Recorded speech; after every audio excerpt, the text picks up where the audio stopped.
us to be Muslims. I got some notes here for this evening, and I'm not going to use my notes for this evening now, because you say, well, he gave me that this afternoon. What did he put that in the microwave? But we're very happy to be here as your guest. Thank Imam Askia and the believers in this area who are working as we're doing all over America. Wherever we are, we have some challenges to try to present our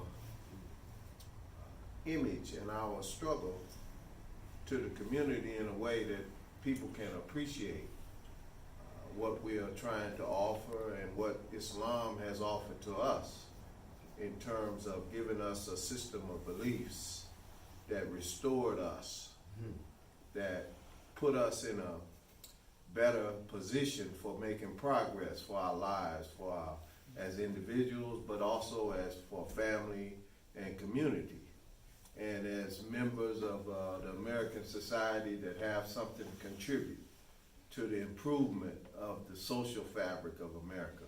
So we are very happy, and I'm thankful to be here.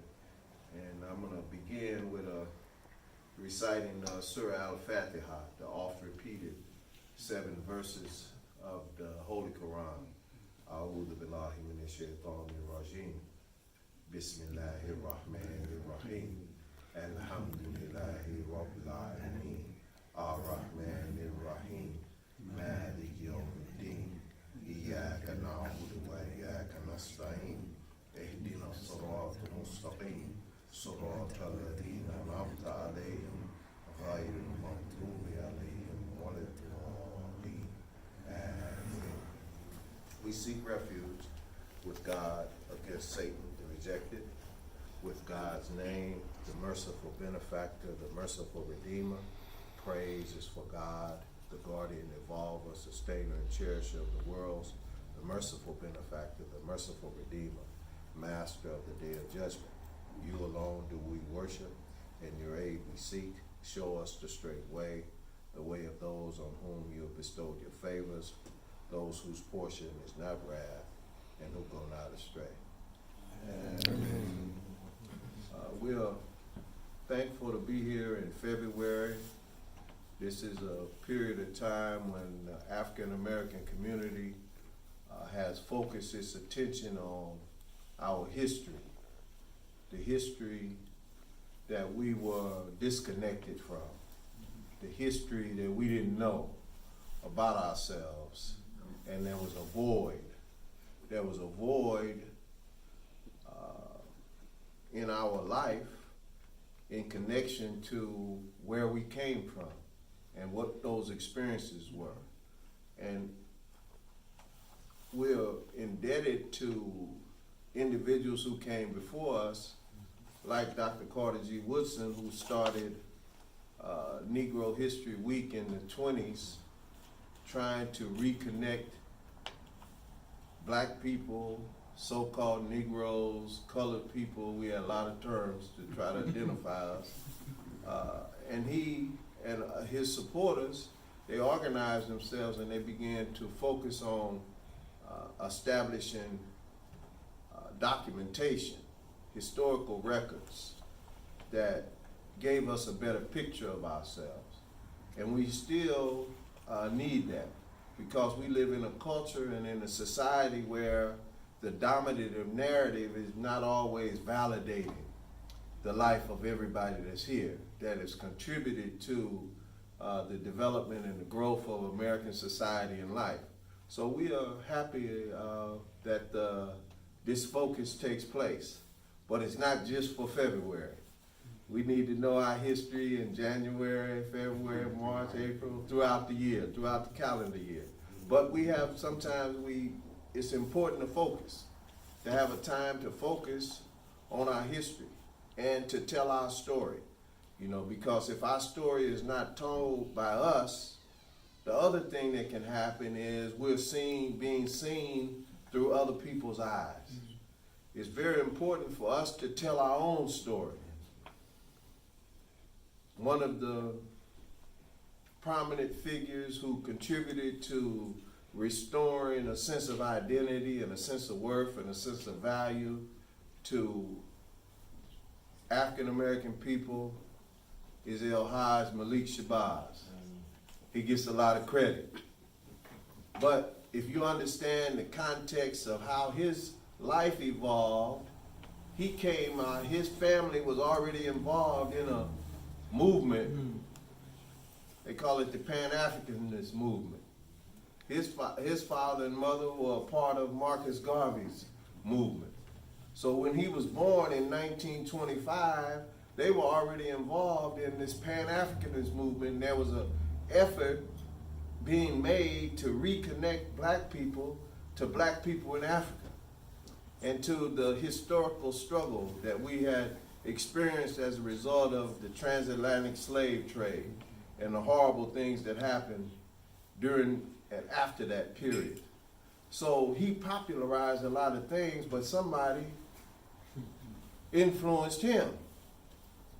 Now, I want to say this without any dogma,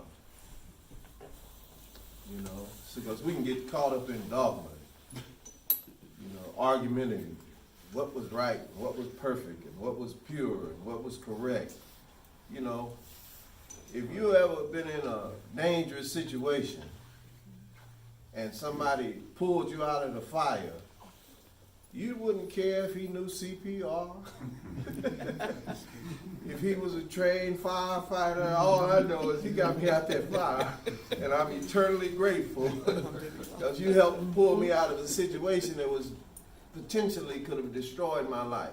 So this individual that I'm referencing, Elijah Muhammad, who was given a mission, was given a message to introduce so-called American Negro to a strange theology. It wasn't religion. He didn't see it as a religious mission, though he identified himself as a Muslim. And it's important for us to understand this and appreciate it. The person who put him on his job said that your job is to save the 22 million so-called American Negroes and to clean them up, to get them off of the alcohol, get them off of drugs, get them off of eating pork, eating the wrong food, restore them to a position of where they can be responsible as men and women who have a sense of their own value and worth. And his job, as he said, was to clean us up.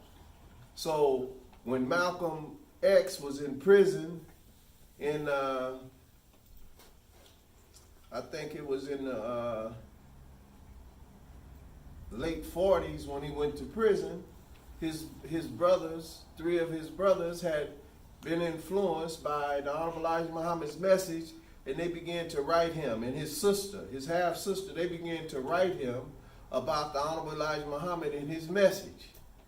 And eventually that message got some traction with him. And he began to change his life based on those principles and beliefs that he was given. And his worldview began to change. And while he was incarcerated, he began to read, he began to study, he began to involve himself in debates. He began to argue, he began to explore history and books and information. And he began to advocate the message that the Honorable Elijah Muhammad had given to him. And he was one of the few people who became a minister while he was yet still in prison. He was authorized to teach the message. And he was young. He was a young man. He was only 26 years old when he got out of prison. He accepted the message a little earlier, but when he got out of prison, he was only 26 years old. He went to prison at about 20 years old. I think he did about 6 years. And that message reformed him. He stopped processing his hair. You know, some of us burned our hair up at an early age because of the indoctrination that we were under. I'm going to just use a little humor here. I remember 1959. I'm in the 4th grade. And the little neighborhood boys, you know, we all, the night before school start, we all processed our hair. Got finger waves and all that, put those chemicals in our hair and made our hair straight. And my father, when I came home that evening and came in the house, my father looked at my head and cut everything off. And I went to school just like this the next day. He shaved my head. I went to school bald headed. But what did we used to call that? Process. We said we wanted to go and get a process. We called it a process. What was the process? The process, we were in the process of trying to be somebody other than who we were. We were trying to become like the dominant society. The image of beauty was straight hair. Nappy hair was not looked at as good hair. Good hair was straight hair or curly hair or hair that you could throw in the wind. They used to call it blow hair. You know? And the wind could blow through it. And we were also, at that time, it was popular. When you look in Sepia and Ebony and Jet magazine, skin lightener was very popular. Natalola was one of the popular brands. They said, the lighter your skin, the brighter your future. This was all in the language. This was the language of in the popular media. They said, if you're black, get back. If you're brown, stick around. If you're yellow, you're mellow. And if you're white, you're all right. That was part of the thinking that was in the culture at that particular time. So Elijah Muhammad came and gave us a different picture of ourselves. He said, you're the original people. And you shouldn't be ashamed of your identity. And this psychology that was being used against us, where white was looked at as pure and perfect and wholesome and all of these things and sound, and then black was looked at as dirty, evil. All of these things had a real meaning that impacted on us as a group of people. And we didn't feel good about ourselves. If somebody called us black, we'd be ready to fight because we didn't value our blackness. So it was under this climate that Malcolm X and other men like him, he gets all the credit, but he doesn't deserve all the credit. No. Saeed is here. He's your Imam. He's done some work here, but he's done some work here in conjunction and in cooperation with the others of you who are here. Now, because he's the tip of the spear, you know what the tip of the spear is. That's the one that's out front. So because Malcolm was out front and because he was so articulate, he gets all the credit. But it was not just Malcolm. It was others. It was his brothers who helped to train him. It was other people. It was people like Isaiah Kareem. It was people like Louis Omar. It was people like Abdul Kareem Hassan. All of these were young men, and they organized and they went all over the East Coast. They even came to California in the early 50s, late 40s, and they established a Temple of Islam in San Diego, California. Temple number 8. Temple number 8. When Malcolm came in, I think there were only 15 when he got out of prison. So Temple number 8 was established before he got out of prison. And he was assigned to Temple number 2 in Detroit as assistant minister, student minister, and then assistant minister, assisting his brother. And then he was also assigned to Temple number 12 in Philadelphia. But Temple number 8 already existed in California because people heard the message and they got busy and they began to share their ideas. And they began to invite people to change their life and to accept Islam as they understood it. And it became a big movement. And really, the early work was around community organizing. The principles that they employed were community organizing principles. They would find what people were concerned about. And they knew that all of us were concerned about the brutality that we were experiencing, the discrimination that we were impacted by, and the horrible conditions that we were living under. And they would organize people. And they would gather and meet And then they would encourage people to become a part of this movement. Accept your own and be yourself. That was the teaching of the Nation of Islam. Accept your own. Your own what? Your own identity as a human being, and accept your place along with the rest of the people of the earth that are independent. So we didn't have a dependent mind. We had an independent mind, and the ideas and the information that was given to us encouraged us to accept that and to be responsible as parents, as fathers, as mothers, as brothers. And we used to say, word is bond and bond is life. And I'll give my life before my word should fail. Those were important ideas because we believed that having a good name and having a word that was important for us to keep our word to one another. And that if we would do something, to strive to do the best that we could and to be excellent and to have love and respect for each other and to have love and respect for our brothers and our sisters and our mothers and our fathers. These were the teachings that cleaned us up to get off of the liquor, to get off of the drugs, to don't be involved in criminal behavior and criminal activities, and make our neighborhoods decent places to live and clean up our communities. This was the message that attracted Malcolm X and many others. He wasn't the only one, but he was the most prominent one.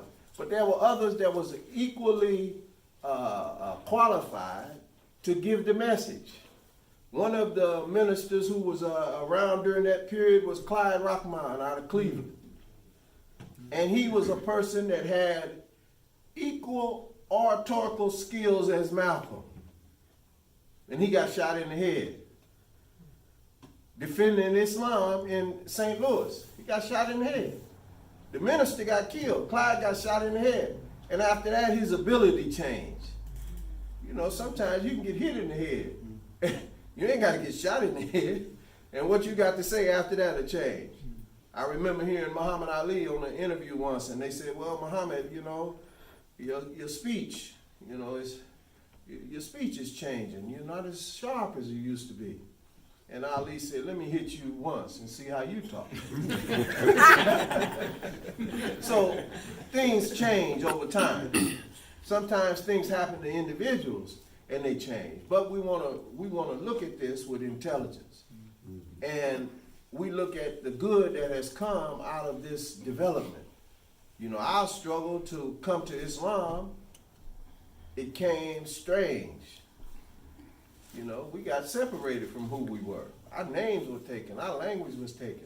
Now, we know the historical accounts, and I'll talk about that more tonight. There's a lot of evidence. There's a lot of empirical data, recorded history that validates and confirms that there was a large African presence that came to this part of the world from Africa during the slave enslavement period. They call it the Transatlantic slave period.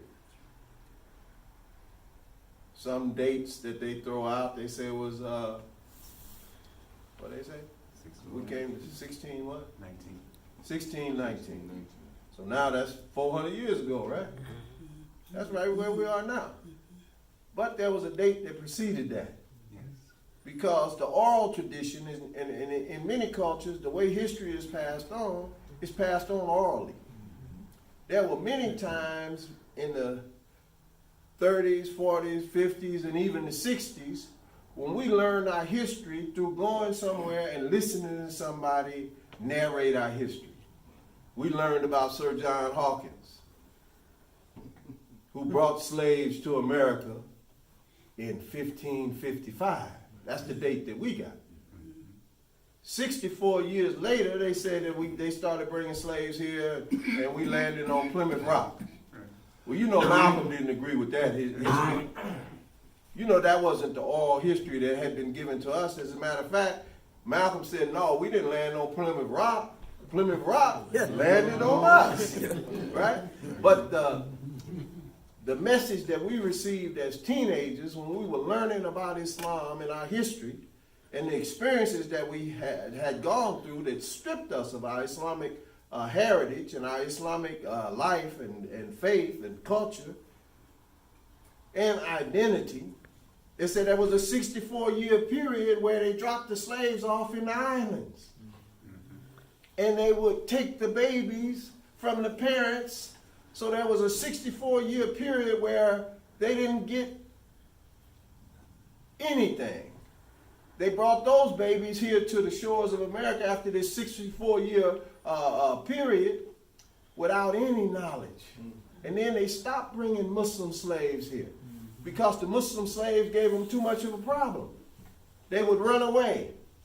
They would go and join with the Indians, the American Indians, and they would marry. And they would, you know, they were going to submit to slavery. So this went on for 64 years. And during that period, in the islands, some of the Muslims, they rose up. Some of them rose up. And then some of the Muslims who went to South America, to Brazil, they rose up. They had uprisings. They developed a strategy to how to deal with the enslavement process. They even developed a form of martial arts where they used to practice and exercise with the chains on. And the enslavers, they didn't know, they thought they were dancing. Yeah, they were dancing, making sure that leg is strong. So when they have to kick him, they're going to break his neck. You know? And they learn how to roll and fight with the chains on. And now it's an art form called Capoeira, right? Yeah. And that came out of the Muslim development of the martial arts. Coming out of oppressed conditions. Sometimes people have to develop a strategy to overcome the oppression, just like in China. Some of the martial arts that we know now, the sticks and all of those poles and stuff, those were farmers who had to use those means to resist the oppression from the powerful people who were abusing their authority and abusing the trust that had been given to them. So we are very fortunate that we survived all of that. And we're here today, and it's not